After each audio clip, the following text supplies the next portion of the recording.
上帝借着改革教会的英雄马丁路德来开始了这个改革运动。这不仅仅在1517年过后影响了德国，开始了这个德国的圣经，德语的圣经。这个运动也传到了南部的瑞士那个地方，那里有一位著名的牧师叫慈于礼。当然，这个运动也影响了法国，在法国有北部那里有马丁布瑟，而这个运动也影响了下一代的传道人，例如谁呢？马丁路德的好朋友莫兰顿，在威登堡大学，在那里和马丁路德一起的同工。当然，这个运动也影响了加文，约翰加文。所以或许弟兄姐妹，我们会想，是否在接下来的日子，当约翰加文把这个神学沉淀下来的时候，成熟化这个神学的时候，改革教会是否一帆风顺、平安顺境的呢？其实不然。当我们回去思想主耶稣基督在马太福音16章18节那里说的话的时候，其实那里意味着教会会经常有挑战和困难。为什么这么说呢？因为耶稣说阴间的权柄不能胜过他。换句话说，当教会在这个地面上的时候，总会有那邪恶的势力，那黑暗的势力，为要什么呢？为要胜过教会。所以因此在接下来的日子仍然不只是在这些国家有挑战，我们也来看看在其他的国家有什么问题。当然我们之前谈到法国的时候，我们谈到一些亮点，马丁布瑟在的那个斯陶斯堡那里是一个比较安全的地方，在法国的北部非常靠近德国。不过总的来说呢，法国这个地方呢是个硬土地，是个刚硬的土地。在法国那里，如果我们是基督徒的话，我们会称自己为胡格诺派 （Huguenots）。在16世纪、17世纪，在当时呢被法国译为异端。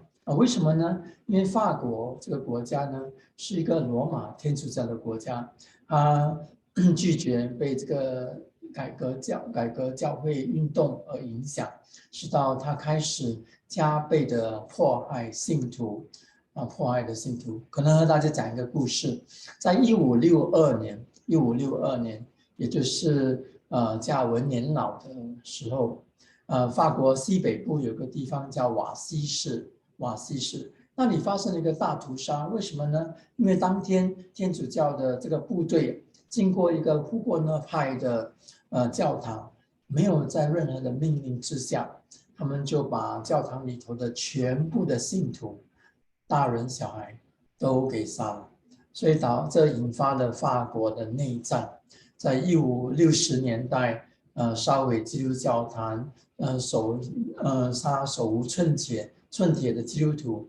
到了70年代的时候有转变吗？其实变本加厉，更加的严重。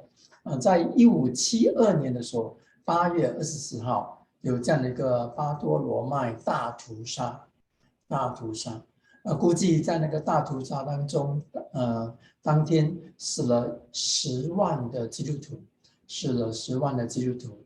基本上在70年代过后呢，在法国对改革的影响，改革的那个态度呢是相当恶劣的，一直到现今，天主教仍然是法国的第一宗派。不只是法国是如此，西班牙也是如此。这两个国家确实是基督教信仰的硬土地。那我们可能可以跨过去另外一个欧洲的国家，我们来认识一下荷兰。荷兰又如何呢？其实荷兰的情况和法国还有西班牙不一样。在1585年的时候，也就是这16世纪的下半场，这天主教徒和基督教徒呢，就把国家分两半来管理。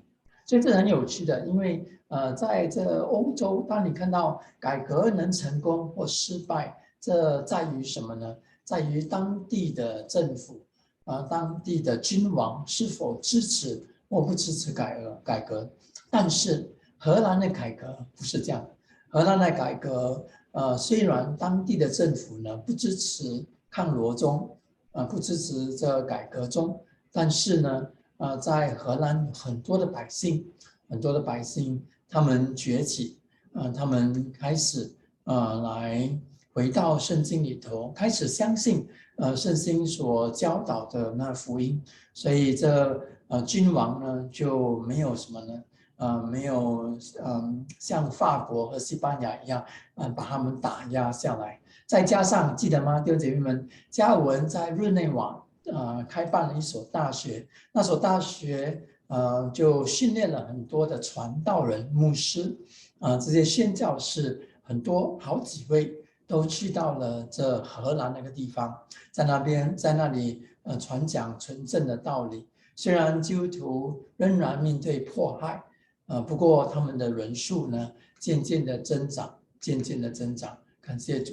在1609年的时候呢，其实有一位教授在荷兰非常有才华的教授，他对什么呢？他对加尔文的救恩论有一些意见，不过他并没有公开，他只是在学校里头呢，他开始质疑他开始给一些问号，说到底是真的是这样的吗？等等等等。所以这个教授他的名字叫做阿米念，他的全名是雅各阿米念牧师。所以为什么叫阿米念呢？因为他的拉丁文名字叫阿米念，在荷兰的名字呢叫做雅各赫门，Jacob Herman 是雅各赫门。所以雅各赫门针对加尔文的这个救恩论有一些自己的想法，他发表了一些在这个方面的一些疑问。所以严格的来说，他并没有开始这阿米念派，这阿米念派是他过世了一年过后，拥戴他的这46位的荷兰牧师基督徒就发表了一个抗议文，发表抗议叫做抗议文 Articles of Remonstrance 抗议什么呢？抗议他们对加尔文的救恩论的论点。他们在这抗议论里头呢，包括了5点，所以因此呢，在接下来的日子他们就写了这个抗议文。在1年过后呢，他们向政府抗议，他们原本希望说，通过政府法律的途径呢，许可他们自由的来相信这个新的救恩论的看法。不过他们万万没有想到，这个政府最后决定来举办一个大会，来公开的讨论这个辩论关于这个抗议文里头的内容。所以原先这是一个大会，是一个荷兰的大会。过后呢，他们商讨了一下，他们说，既然这个大会所谈论的内容关乎基督教界，关乎改革运动，我们就把它什么呢？放宽，成为一个国际的改革宗大会。这就是那鼎鼎有名的多特总会 Synod of Dort。 所以这个总会就邀请了来自荷兰、来自英国、来自苏格兰、来自瑞士、德国的不同的牧师来讨论这个抗议文的5点。所以我们这堂课我们就先不来看这5点，因为我们在下一堂课呢，我们就来一一的来认识到底这个抗议文里头的内容是什么呢？到底那5点又是什么呢？不过这个总的来说，这个多特大会的总结是这个抗议文是不合乎圣经的，所以也因着这个多特大会使荷兰的改革宗教会呢更成熟化了，因为在他之前他们接纳了2个信条跟要理问答，海德堡要理问答，还有比利时信条通过这个多特大会呢他们决定了再接纳多一个信条叫做多特信条 Canons of Dort， 在1619年，所以这成为这荷兰改革中的我们叫做3项联合信条的 Three Forms of Unity。如果我们是荷兰的改革宗教会的话，那么我们会相当熟悉这3个信条，这3个信仰告白。海德堡要理问他比利时信仰告白这多特的信条，这些文件呢，在接下来的日子确实影响了另外一个文件，那个文件就是威斯敏斯特信仰准则。所以这是25年后的事情，以后我们来看。不过弟兄姐妹们，当我们慢慢看这改革运动的时候，我们发现神仍然保守的教会。教会不仅仅有政治上的迫害，不仅仅有生命上的危险，教会仍然有神学上的挑战。